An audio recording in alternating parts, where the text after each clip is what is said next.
अस्सलाम वालेकुम। कैसे हैं आप लोग? दुआ करते हैं कि अल्लाह ताला हम सबको अपने हिफ्ज़ व अमान में रखे, हर मुसीबत हर परेशानी से बचाए। तो आज हमारे किचन में बन रहा है सूजी का दानेदार हलवा। तो बहुत मज़ेदार रेसिपी है, बहुत ज़बरदस्त मीठा है। इंशाल्लाह मेरे रेसिपी से बनाएंगे तो आपको इंशाल्लाह पसंद आएगा।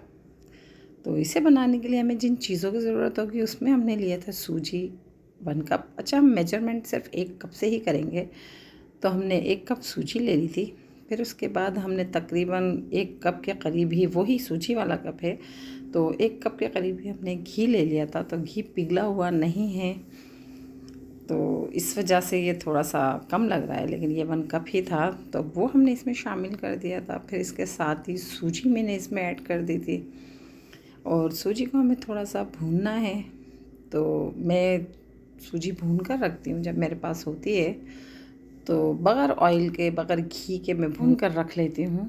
तो इससे ये होता है कि सूजी ख़राब होने से बच जाती है और इसमें छोटे-छोटे कीड़े नहीं पड़ते।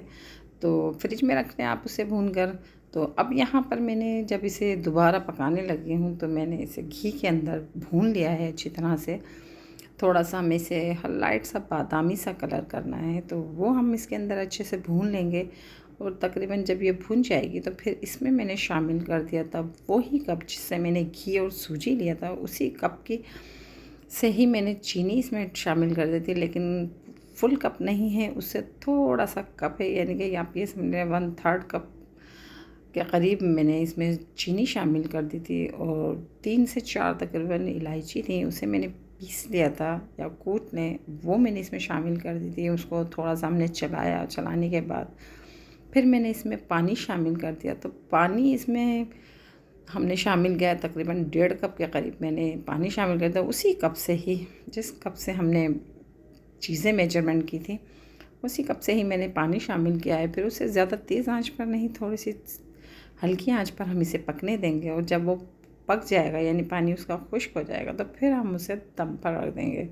तो तकरीबन दम पर रखने के बाद आप उसे वक्तन फ़वक्तन चलाते रहें, यानी कि 1 मिनट के बाद फिर उसे चलाइए, तो इंशाल्लाह वो आपका बहुत मज़ेदार और ज़बरदस्त सा हलवा बन जाएगा। तो ये दानेदार हलवा होगा। अगर आपको इससे ज़्यादा सॉफ्ट हलवा चाहिए, जैसा कि पूरी के साथ होता है, बिल्कुल मुलायम सा होता है, ज़्यादा घी वाला, तो वो ये हलवा नहीं है, ये दानेदार हलवा है। ये बहुत मज़े का हलवा है। इसमें आप अपनी पसंद के मेवा डालिए, जिसमें किशमिश है, बादाम है, पिस्ते हैं, खोपरा है, जो आप डालना चाहते हैं डालिए। मेरे पास यहाँ बादाम थे, वो मैंने यहाँ पर ऐड कर दिए हैं। तो इस तरह से हलवा बनाइएगा। शब बारात आने वाली है तो इस पर हलवा बनाइएगा नहायत ही आसान तरीके से, सिर्फ 10 मिनट भी नहीं लगते इस हलवे में। बहुत क्विक और फास्ट रेसिपी है।